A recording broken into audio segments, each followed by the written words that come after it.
आई तू जेवत का नाही आहेस? जेवली नाहीत तर कसं होईल ते?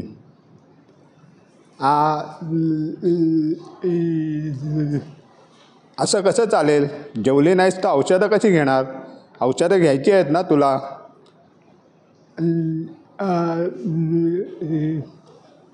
बघ एवढी मी तुझ्यासाठी रूम अर्जंट केली आहे, डॉक्टर आहेत, नर्सेस आहेत, पण ते कसे तुला औषध देणार? जेवली नाहीस तर कसं होणार तुझं? माझे कामधंदे सोडून मी इथे आलो आहे तुला पाहायला.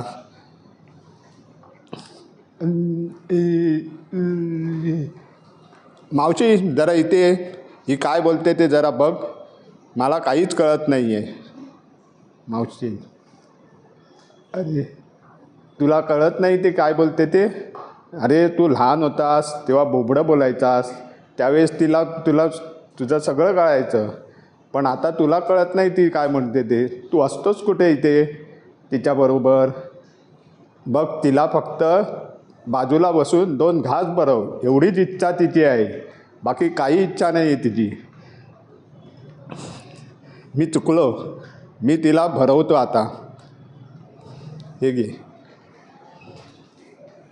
बघ तिच्या चेहऱ्यावर किती आनंद आहे तू भरवल्यासमुळे. बघितलंस? मी आता माझे कामधंदे सोडून थोडा वेळ तिच्याबरोबर राहीन व ती बरी झाल्यावरच बाहेर जाईन.